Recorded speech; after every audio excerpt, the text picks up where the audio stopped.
Questions and Answers episode 9. This is amazing. We keep bobbing along and answering all these questions, and I love doing it, and I hope we can continue doing it. This question comes from Ed. He says, I've been thinking about the use of card scrapers, smoothing planes or hand tools other than sandpaper in order to achieve an extremely smooth surface. Can you help explain sandpaper versus scrapers, planes and card scrapers? Well, first of all, there is nothing wrong with using sandpaper for some aspects of our work. And what I don't like is the use of sanding abrasives to do mass reduction on, say, on a more professional level, where if you're working in a commercial shop, everything gets passed through a big wide belt sander and things like that. And using that kind of target in the home workshop, you know, using that level of industrialism in the home workshop can be prohibitive, especially if you know how to use your hand planes and your scrapers, because there is no doubt about it, a hand plane that's well sharpened on the right wood going in the right direction, nothing feels smoother than it, not even glass. And so we tend to rely a lot on hand tools as woodworkers, especially in our home shops. And I just wanted to show you something that we pulled out here. I think in this piece of pine here, this was the nearest thing we had to getting the undulations left by the machine. And what we want is a super smooth surface without necessarily using abrasive. Now, if you use abrasive, there's nothing wrong with using abrasives. We often use it to give tooth to the wood so that when we apply the finish has something to grab. Because when you apply a finish, it shrinks away in the surface and stretches over the surface. So what we've got here in this is we've got these bars going across, these undulations going across. When we use a plane, I'll give you a quick example. If I took a plane to this surface now, and Ed is asking for the difference, if I can just show the reasons, give the contrast here. So a couple of shavings like this across the surface. Now I'm taking off a couple of thou at the most there. If I offer this back to you now, you'll still see some marks, but not the same marks that you saw. You don't have the undulations in there. It feels like glass across here. And we are ready to go. So we would then apply the finish, but we would usually sand the surface rough. What happens if we do sand that? When we come on, can you see this is crisp and sharp, but if I come in with sandpaper like this, yes, it feels smooth, but it also looks muddy. We really muddied the surface. It's not as slick or as shiny as it was, and that's the difference, or one of the differences, a couple of differences there. So thanks for that, Ed. That was great. And I did add a little note to myself at the bottom here. There is no doubt in industry sanding is the fastest method, and of course it's practical because pushing boards and components through machines requires very minimal skill. It's unskilled work, and this is preferred by industry, and it does make sense. Here's a question from Salko. He said he's considering building a Newport tea table and will need to rout out and excavate the top. This is where you have a figured pie-shaped, whatever shaped table, probably in a dark wood like walnut was very popular, and the perimeter is higher than the mid-section. Often this was done solidly in the wood, and so they reduced the mid-section. So on a small scale, you have, it could be oval, it could be round, it could be octagonal, and this perimeter here is maybe 1/4 of an inch, 3/8 of an inch higher than this midsection. And what he's saying, he's going to drill holes. This is what we did in violin making or something. You have your registration table where you pull your drill down, your drill press down, and if you set the distance of the bit, then you can drill into the surface all the way across here, and you have these registration marks in the surface. Then you can route down to that level. What I'm going to suggest is this. Take a line across here, chisel down just to pop all the way across, just to leave this ridge in the middle.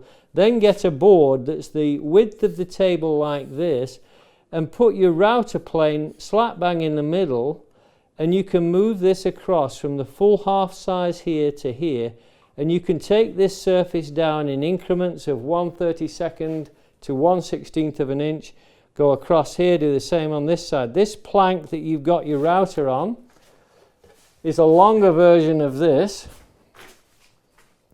You have a much longer version and a little bit thicker to make sure it's not bending, and you go in between this surface and this surface all the way across up to a knife wall that you've created in here. You keep deepening the knife wall, take off another 30-second, deepen it again, take another 30-second. Before you know it, you're down to depth. Work both sides, and that works very well for creating the kind of table that he's talking about. This is from Joris. Can you demonstrate when a chisel is sharp enough to make a good joint furniture making at that level? Sharpness seems to be the key element to all your work, and I tried sharpening on diamond plate strop, but not sure if I'm sharp enough. It is, sometimes you pick up a chisel like this one, and you can feel the edge with your finger. This one doesn't feel brilliantly sharp. This one feels nice and sharp. So how do we test this? Oftentimes people will say use the back of your thumbnail like this, and if the chisel grabs, this one is grabbing, it's not sliding off, then the chisel is sharp. I think that's probably close to true. It's been done for too long not to be. But I often use, say, a piece of paper.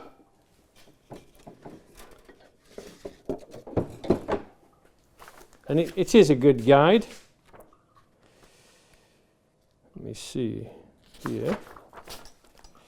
And take your chisel in from the edge like this. See, this is gliding off the edge. It's not really grabbing, so it's not as sharp as I want it to be.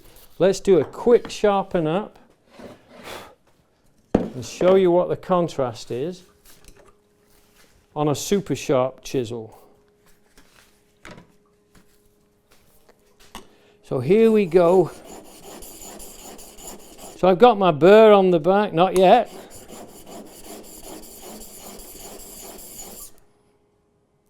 Not yet. Now I've got my burr, I felt it. And you'll see the difference. Flip over, one quick pull onto your strop. So this should be at its ultimate level by the time we've got to this stage.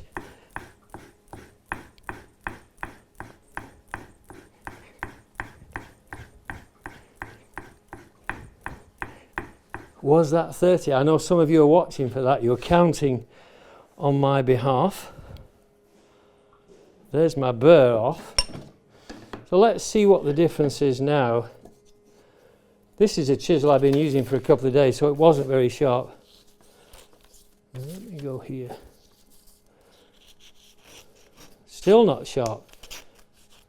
It's still not sharp. So maybe I didn't get the whole burr off.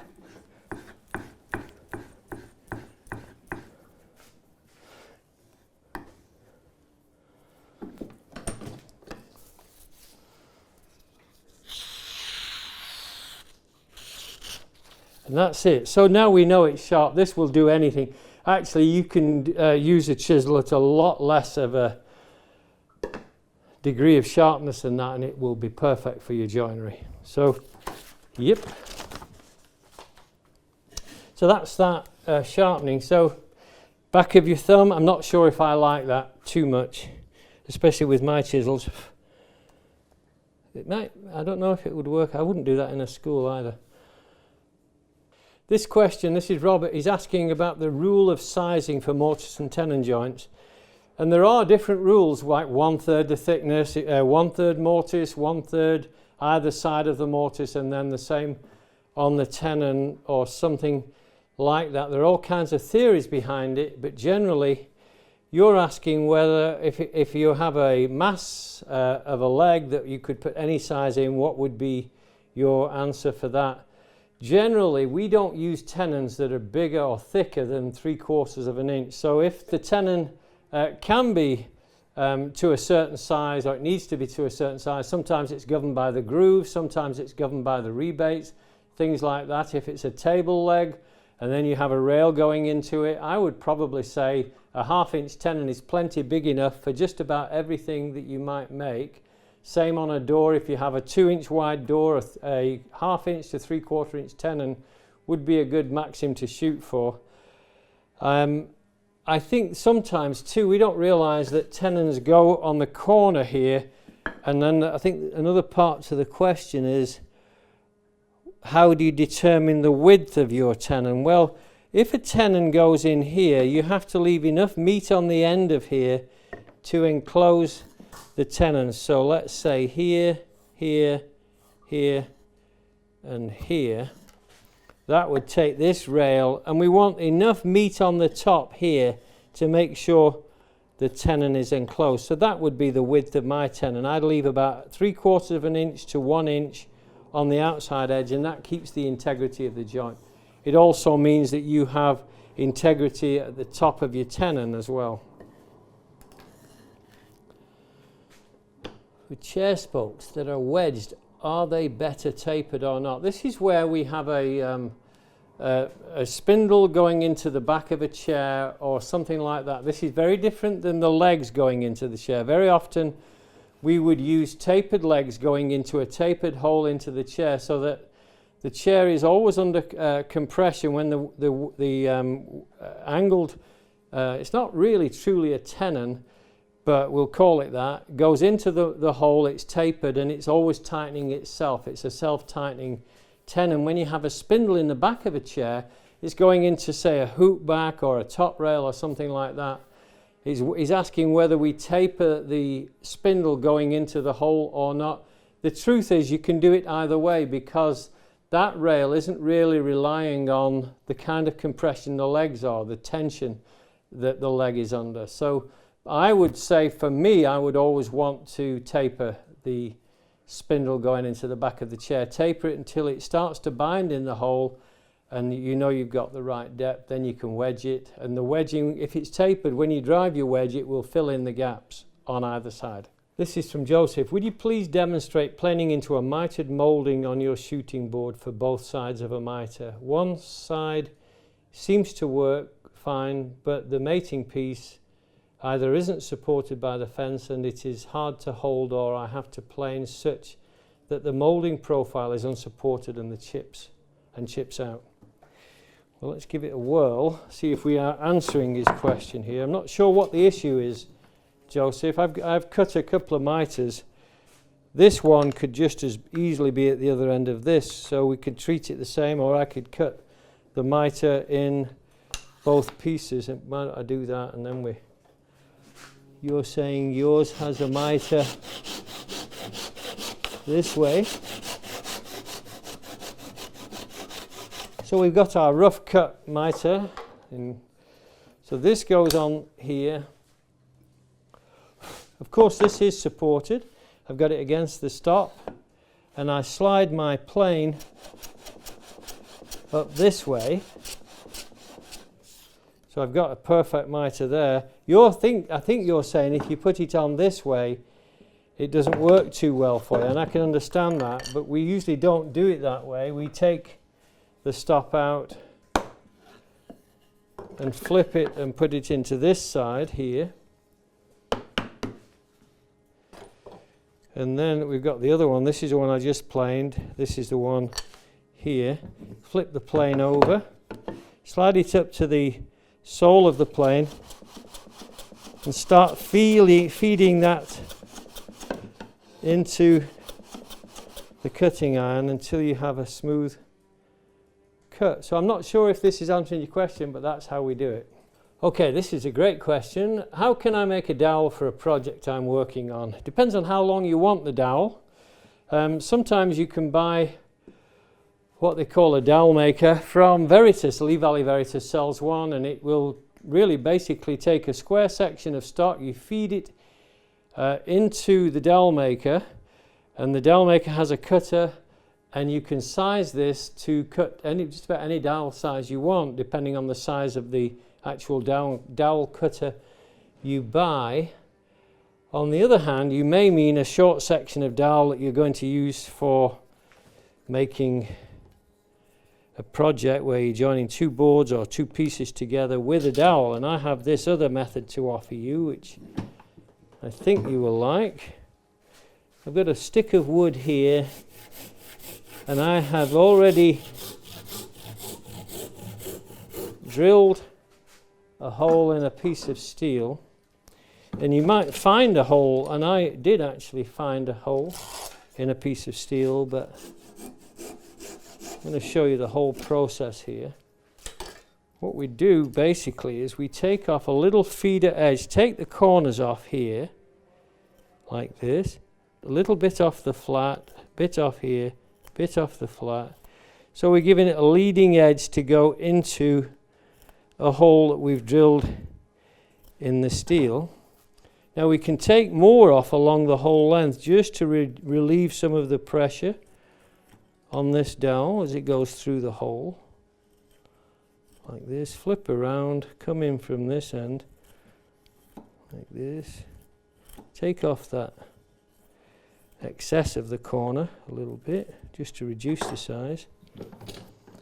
And I've got a piece of steel. I drilled a 1/4-inch hole into this piece of steel here. So this hangs over the vise here, and then I'm going to use a steel hammer, but you can use just about any. I wouldn't use a mallet. This goes in the hole, see that? And then we just drive this into the hole, so it's taking the corners off and leaving us with a round dowel. So let's go all the way through here. Now with the right wood and the longer piece of wood, you could do quite a long dowel with this.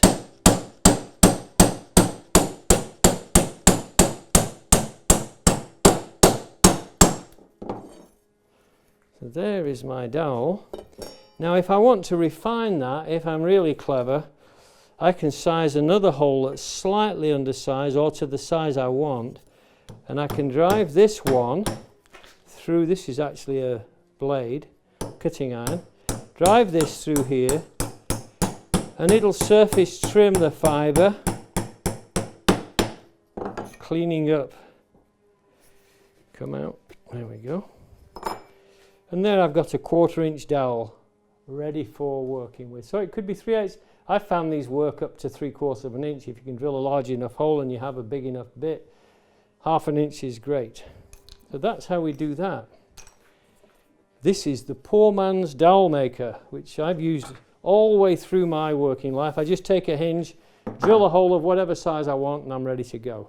Okay, that's all we have time for this session. We've got many other Q&As that we've answered in the past. No two are the same, so go through them and start watching those. Subscribe to my YouTube channel. That will help you stay on track with the up-to-date Q&As that we're doing, and also go back through the archives. I think you'll enjoy that. Thank you for your time.